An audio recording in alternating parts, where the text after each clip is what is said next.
नमस्कार। आज हम बादल राग कविता के शेष भाग का अध्ययन करेंगे। अट्टालिका नहीं है रे आतंक भवन, सदा पंख पर ही होता जल विप्लव प्लावन। शुद्र प्रफुल्ल जलज से सदा छलकता नीर, रोग शोक में भी हंसता है शेषव का सुकुमार शरीर। अट्टालिका महल, आतंक भवन भय का निवास, पंख कीचड़ प्लावन बाढ़, शुद्र तुच्छ लघु, प्रफुल्ल प्रसन्न, जलज कमल, नीर जल, शोक दुख, शैशव बचपन, सुकुमार कोमल। कवि बादलों को क्रांति के अग्रदूत के रूप में बुलाते हैं। वे चाहते हैं कि क्रांति दूत बनकर बादल समाज का जो वंचित वर्ग है उसके उद्धार के लिए कार्य करे, जिससे कि जो समाज में विषमता फैली है वो दूर हो सके। कवि कहता है कि जो ये ऊंचे ऊंचे भवन हैं, ये महान ऊंचे भवन नहीं हैं, ये केवल भवन नहीं रह गए हैं, ये तो गरीबों को वंचितों को भयभीत करने वाले, आतंकित करने वाले, भय और त्रास के निवास बन गए हैं। क्योंकि शोषक वर्ग अपने इन ऊंचे महलों में बैठकर इस तरह की नीतियां बनाता है जिससे कि वंचितों का और अधिक शोषण किया जा सके। तो ये वंचित वर्ग के शोषण की योजनाएं बनाने वाले केंद्र बन गए हैं और इनमें रहने वाले अब क्रांति होने की आशंका से उस बात को सुनकर भयभीत रहने लगे हैं। इन्हें यह भय सताता रहता है कि अगर क्रांति होगी तो उसका प्रभाव इन पर पड़ेगा। कवि कहता है कि वर्षा में जो बाढ़ आती है वह सबसे पहले कीचड़ को ही बहा कर ले जाती है। यहाँ पंख बुरे धनी उन शोषक वर्ग के लोगों का प्रतीक है जो गरीब लोगों का, वंचितों का शोषण करके धन एकत्रित करते हैं और इस तरह की नीतियां बनाते हैं कि जिससे शोषक वर्ग का फायदा हो सके। जो शोषित वर्ग है वो शोषण और अत्याचारों का शिकार होता है। तो कवि कहता है कि जिस प्रकार बाढ़ कीचड़ को बहा कर ले जाती है, उसी प्रकार क्रांति रूपी बाढ़ समाज की कीचड़ रूपी जो उच्च वर्ग है, जो शोषक वर्ग है, उसके शोषण को समाप्त करने में सदा सक्षम होती है। कि जल की विनाश लीला तो सदा पंख में ही होती है, वही बाढ़ और विनाश का दृश्य उपस्थित होता है। कि क्रांति हमेशा समाज के जो गरीब और शोषित वर्ग है वो ही करते हैं। समृद्ध लोग तो हमेशा भय से त्रस्त ही रहते हैं। गरीब लोगों के पास खोने को कुछ नहीं होता, तो इसलिए उन्हें क्रांति से कोई फर्क नहीं पड़ता। कवि कहते हैं कि बाढ़ का असर कीचड़ पर तो पड़ता है, पर उसी कीचड़ में खिलने वाले कमल के फूल पर इसका कोई बुरा प्रभाव नहीं पड़ता। बल्कि जब बारिश का पानी कमल के फूलों की पत्तियों पर गिरता है, कमल के फूलों पर गिरता है, तो वो और अधिक खिल जाते हैं, प्रसन्न हो जाते हैं। जलज यहाँ शोषित अभावग्रस्त लोगों का प्रतीक है और यह वर्ग हमेशा रोग शोक में भी हंसता रहता है कि कैसी भी परिस्थितियां हों, ये हर परिस्थितियों में हमेशा मुस्कुराते रहते हैं। समाज का गरीब वर्ग उन बच्चों के समान है जो सुख दुख सभी में हंसता रहता है और क्रांति होने से उन्हें ही आनंद की प्राप्ति होती है, अर्थात क्रांति का लाभ भी उन्हें ही होता है। यह वर्ग पूंजीपतियों की नीतियों के कारण हमेशा शोषण का शिकार होता है, परंतु फिर भी वे अपने जीवन की बड़ी से बड़ी कठिनाइयों को, दुखों को हंसते हंसते सहन कर लेते हैं। भाषा तत्संप्रधान साहित्यिक खड़ी बोली है और यह छंद मुक्त कविता है। रुद्र कोश है शुद्ध तोष, अंगना अंग से लिपटे भी आतंक अंक पर काप रहे हैं। धनी व्रज गर्जन से बादल त्रस्त नयन मुख ढाप रहे हैं।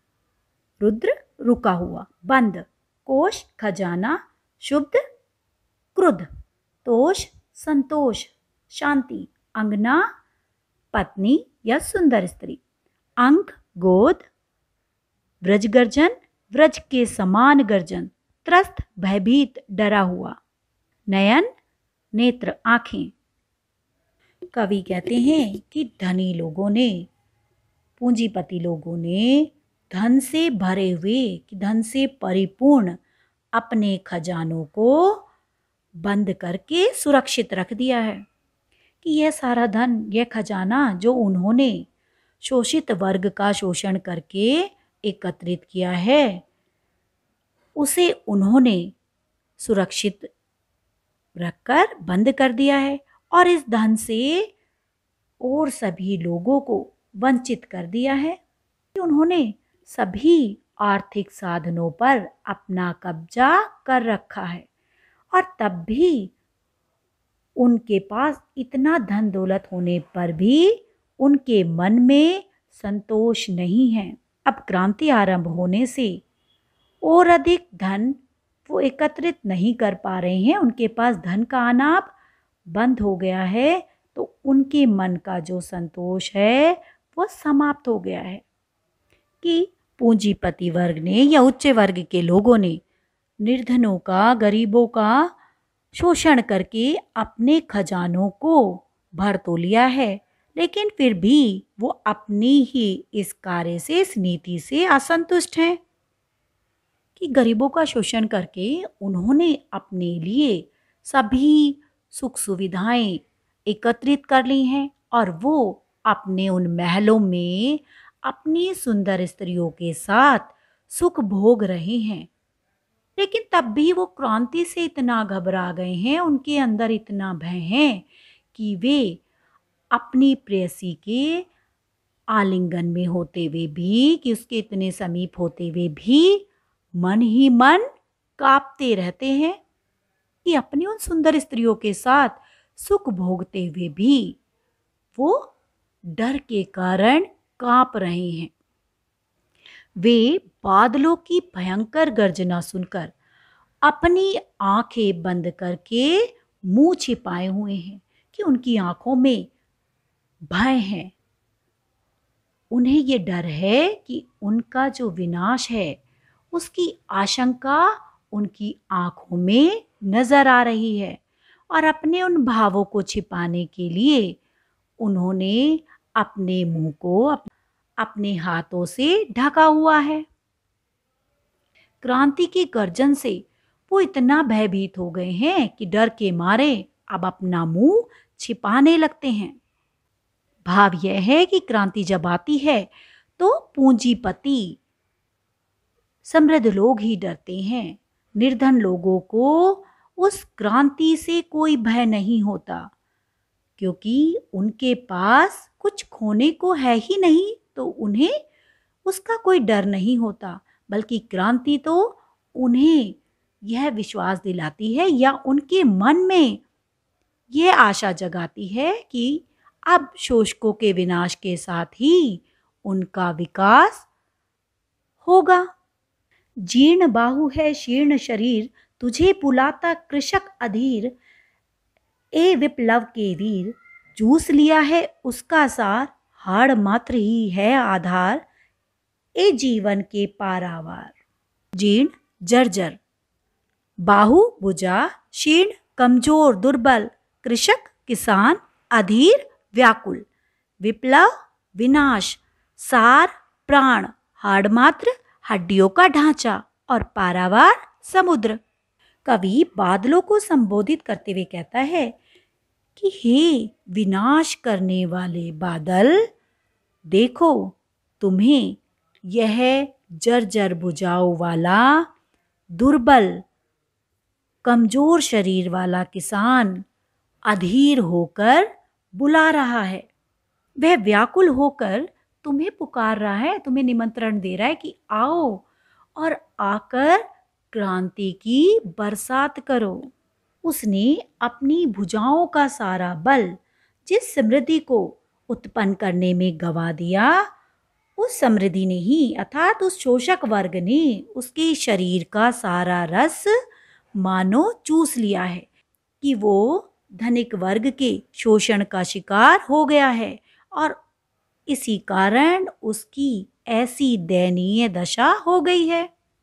और शोषण होने के कारण अब तो उस किसान के शरीर में मात्र हड्डियां ही बच गई हैं। उसका रक्त मांस शोषण व्यवस्था ने कि जो पूंजीपति वर्ग है उसने चूस लिया है। ऐसी अवस्था में वो बादलों को अपना जीवन दाता बताते हुए, जल का सागर बताते हुए पुकार रहा है। कवि कह रहा है कि हे विनाश के निपुण बादल, तुम वर्षा करो और उस शोषित किसान की मदद करो कि उसका धनिकों ने इतना अधिक शोषण किया है कि उसका रस तक लोगों ने चूस लिया है। अब तो वह एक ढांचा मात्र रह गया है, उसकी जीवनदायिनी शक्ति शोषकों ने छीन ली है, उसका सार तत्व चूस लिया है। तो तुम जीवन देने वाले हो, दाता हो और विशाल सागर के समान हो। तो जीवन देने वाले समुद्र रूपी बादल, तुम आओ और आकर उसके दुख को दूर करो। तुम बरसो और किसान की गरीबी को दूर करो। क्रांति करके इस शोषण को समाप्त करो ताकि किसान इस शोषण से मुक्त होकर सुखद जीवन जी सके। कि वो तुम्हारी तरफ टकटकी लगाकर देख रहा है कि तुम बरसो, जिससे कि उसके खेत हरे भरे हो सके और उसकी फसल लहलहा सके। भाव यह है कि तुम क्रांति लेकर आओ और अगर तुम क्रांति लाओगे तो उसे सामाजिक समानता प्राप्त होगी। वह शोषण से थक गया है और व्याकुल होकर बादलों को क्रांति दूत के रूप में पुकार रहा है। तो हे बादल, तुम ऐसी क्रांति घटित करो जिससे वह किसान शोषण से मुक्त हो सके, उसके जीवन में भी खुशहाली आ सके। विप्लव के वीर में रूपक अलंकार है। शोषकों के लिए रुद्रकोश और शुद्धतोष विशेषणों का प्रयोग किया गया है। भाषा तत्सम प्रधान साहित्यिक खड़ी बोली है। कविता छंद मुक्त है। बादलों का मानवीकरण किया गया है। आशा है यह कविता आपको स्पष्ट हो गई होगी। धन्यवाद।